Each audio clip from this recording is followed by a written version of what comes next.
Hey everyone, Boardgame Brody here with Meeple Mountain. I have a new copy of Power Plant. It's a tile area majority game by Kids Table Board Gaming.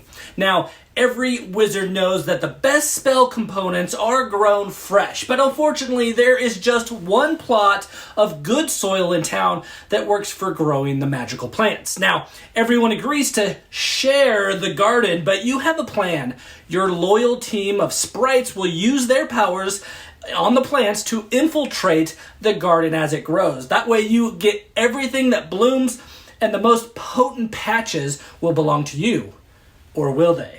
This is a game of placing down tiles and then taking actions in different ways. And you will be competing for gems and, most importantly, the value of the fields that you control. The bigger the field is, the more points that you will score, and you will need to control the most tiles within the field to have majority of that field. So at the end of the game, the player with the most points between their fields and their gems will win the game. So the game starts with one of each type of tile out to build off of, and the game includes 8 different types of tiles that each represent a different type of plant. Each game you play with 5 different tiles. Each tile has a timing related to it, and although you can use any of the 5 randomly to be chosen on purpose, it's recommended to use 2 morning plants, 1 noon plant, and 1 night plant, and then a random type that will match one of the 3 timings. There are also 2 cards for each plant type. This just helps with the variety in the game. Either choose which card randomly or choose which one that you want to play with on purpose. Whenever the 5 are chosen, they will be arranged by their timing. Morning on top, noon, and then the night plants on the bottom. Each player starts with 2 random tiles taken from the bag, and the active player will use the wizard token to help mark the newly added tile. Players will take turns in a clockwise direction where they will first place one of their 2 tiles into play. This means they will need to place one of their tiles adjacent to at least one other tile placed already out on the board, and then place the wizard token on top of that newly added tile. And then depending on the tile, you might or might not get a free action of adding one of your sprites onto that tile before choosing your main action. Now, sometimes placing a tile so that it touches the most tiles as possible will grant the player more actions, but it depends on the chosen action. So after placing a tile, the player will either perform the sprout action, which can be thought of as the more powerful action that matches the plant type of the tile that you added, or you can take the grow actions of all the tiles touching the tile that you just added. These are weaker actions, but 2, 3, or even 4 weaker actions might be better than one powerful sprout action. And of course, these grow actions are dependent on the types of tiles that touching your active tile, and you will perform them from top to bottom depending on their cards and what order they're in. After taking the actions or actions that you've chosen, you will draw a new tile from the bag. If it matches the tile that you already have, you can choose one to exchange from the nursery. This is 3 random tiles placed out at the beginning of the game. And as players continue, more tiles will be added. Players will have sprites placed to try to claim the most tiles in a group to score the most points at the end of the game. And players will try to gain more and more gems throughout the game as well. When the last tile is drawn from the bag, the player who does this will announce it, and each player will take 1 more turn. Final scoring is then performed. Some plants include in-game scoring, and you will need to read each of those and resolve them as well. Players will then take any gems where they have sprites present on the played out tiles, and players might have gems gained throughout the game as well. Since some plants focus on gems more than other actions, these gems might or might not be more or less important in your strategy, but it's all depending on the 5 chosen plants that you're using in your game. Then players score gems for each group of tiles. The larger the group, the more points scored. Also within a group, second place will gain a lower number of gems, and if not being first or second in majority, you will then score 1 point for participating in that group. This chart explains how many points are rewarded to players. Again, to have majority, you will need to have sprites on the most number of tiles. And this is not the player with the most sprites in the group. So a player who spreads out might claim more majorities than a player who is heavy in one area. But when playing the game, it is easy to force another player out that just has one sprite on a tile. And the player with multiple sprites on a tile, it becomes harder to force them off. After figuring out points for each field, the player with the most points wins the game. So you might be thinking, okay, I understand the overview of this game, but what are the possible actions specifically? Well, let's go over them. I'll first go over all the sprout powers for each flower, and remember this is the one of the powerful actions that you can perform if you choose to do it, and it's the only action you would do. The honey leaf. Add 2 sprites to each tile next to the tile with the wizard that has 1 or no sprites on it already. The sweet leaf, you will make a line leading away from the wizard, and you can add 2 of your sprites to each of the first 3 tiles in that line if it has 1 or no sprites on them already. The deep root, add 2 sprites and then 1 sprite on different tiles that are in straight lines from the wizard. The broad root, choose a plant type that's next to the wizard, add 3 sprites total to the tiles of that type. The tangle thorn, add 3 sprites to 1 tile next to the wizard. The Stranglethorn, expel 1 rival sprite for each tile surrounding the wizard. Add 1 gem to any tile left newly empty because of this, and then add 2 sprites total to any tiles next to the wizard. The Emberwood, add 1 sprite and 5 gems to 1 tile next to the wizard. The Cinderwood, pick 2 different tiles from fields next to the wizard's tile, and you'll add 3 gems to both of them, and then add 1 sprite to 1 of those tiles.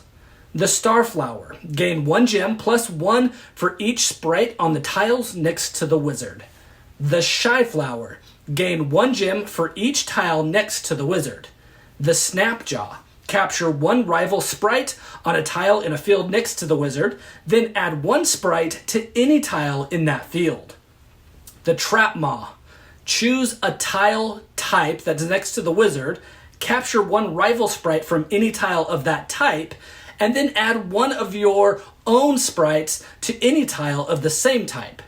The Fright Shade, move 1 sprite from a field next to the wizard into an adjacent tile, then gain 1 gem for each sprite now on that tile. The Sprite Bane, move 1 or 2 sprites from 1 patch next to the wizard onto the wizard's tile, and then add 1 sprite to each tile they started on. The Wing Bean, move 1 unlocked tile except for the wizard's tile to any new spot. Then expel all rival sprites from the move tile and gain 1 gem for each expelled sprite. The Cling Bean, remove any 1 unlocked empty tile into your hand. On your next turn, you will first add 1 of your 3 tiles to the garden and then take your normal turn. And those are all the sprout actions in the game. Then you have the grow powers. For those actions, you will place whatever tile that you want down, and if you get a free sprite action for that type, go ahead and place the sprite on it. Then you perform the grow actions of all the tiles that are touching your newly placed tile, keeping the wizard on your newly placed tile, as things can get confusing, and you will perform the grow power actions from top to bottom of the order of the plant cards, which were arranged at the beginning of the game.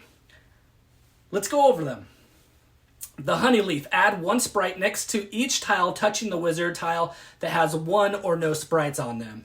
The Sweet Leaf, choose a straight line from the wizard and add 1 sprite to each of the first 3 tiles that has 1 or no sprites on them. The Deep Root, add 1 sprite to a tile that is in a straight line from the wizard. The Broad Root, add 1 sprite to a tile that matches the wizard's tile, but not the wizard's tile itself. The Tanglethorn, add 1 sprite to the wizard's tile. The Stranglethorn, expel 1 lone rival sprite from 1 tile next to the growing Stranglethorn, and then add 1 gem to that tile if it is now empty. The Emberwood, add 2 gems to 1 tile next to the growing Emberwood. The Cinderwood, add 1 gem to each tile next to the growing Cinderwood that has no rival sprites on them. The Starflower, gain 1 gem for each tile next to the wizard that has at least 1 sprite on it. The Shy Flower, gain 1 gem for each plot next to the growing Shy Flower. The Snapjaw, Capture one lone rival sprite from a tile next to the growing Snapjaw. The Trap Maw. Capture one lone rival sprite from a tile matching the wizard's tile. The Fright Shade. Move one sprite from a tile next to the growing Fright Shade or from itself into an adjacent patch. The Sprite Bane. Move one lone sprite from a tile next to the growing Sprite Bane onto the growing Sprite Bane. The Wing Bean. Add one sprite to the growing Wing Bean. Choose one unlocked tile that's not the wizard's tile to the one next to it, or the one next to it, and move that tile with everyone on it to any plot not next to the wizard. The Cling Bean. Swap any one unlocked tile, not the one with the wizard on it, with the one from your hand. Anything that's on the old tile transfers to the new one. And those are all the grow powers, and you will be doing 2, 3, or even 4 of these actions on your turn depending on how you placed your tile. The last thing I wanted to talk about is the in-game scoring that some plants might have. The Shy Flower. Before field scoring, each Shy Flower tile earns points to its owner equal to the number of non-Shy Flower patches on the shortest route between itself and the nearest other Shy Flower. The Snapjaw and the Trap Maw. Keep all captured sprites in your own personal supply during the game. After field scoring, you must buy back your captured sprites from other players at a cost of 1 gem each. The Sprite Bane. After field scoring, every sprite on each Sprite Bane tile loses 1 point for its owner. The Wing Bean. Before final scoring, each Wing Bean patch earns points for its controller. 1 point per plant tile, including itself, found next to the patch being scored. Again, points are awarded at the end of the game for gems, the in-game scoring effects from some of the plants, from gems found on tiles where your sprites are at, and for area majority of the groups of tiles. Control is determined by who controls more of the tiles, and if tied, the player who controls the lower number tile in that group will win first, with the other player getting points for second, and the player with the highest score in the game wins. And, well, that's Power Plant. It's just a wonderful, colorful, strategic area majority game that is all about choosing which actions you want to perform from, and there are a lot of choices to choose from as well. You feel like maybe you have limited choices with only 2 tiles in front of you, but in reality, those are just the 2 sprout actions that you could choose from. Then you have all the grow powers, which when added together can be pretty powerful themselves. So if you don't want to use your sprout powers of your 2 choices, you can place the tile and then perform so many different options of grow powers from whatever is out on the board. As the game develops, you will find times where you can take advantage of grow powers when placing your tile in the spot where 3 or 4 other tiles surround it already. Some actions do you better when you are next to open plots, so sometimes it just might be better to have more open areas. Gems are then mixed in with the game to hand out points in another way, not just winning out, on the most tiles of a group. There is a lot of variety in the game. Remember, you are choosing 5 different tiles, and then within those tiles, you have 2 different cards to choose from.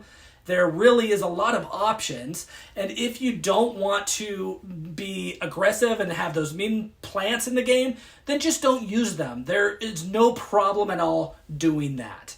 The game's complexity is all in the types of actions available from all the plants that you have in the game. So remember to go over all of them before starting so players have an idea of what they can do. You probably will miss some of the moves that can score you more points when first playing the game, but when you become more comfortable with how things work, you can really focus on using the actions in a way that will most benefit you in the game. The game can still be played with players who might not plan well, who just choose actions to do things. These are players like my kids. They will learn how to set up actions and become, more strategic, but they can definitely still play the game with me, not, being able to formulate those things. And then I can still play the game and be able to use, my brain to try to find those strategic plays that, when performed, brings excitement to this game. So Kids Table Board Gaming is doing exactly what I want to see and making games I want. I get to play games that are still strategic for myself, but I can play them with my kids who also enjoy them for what they are.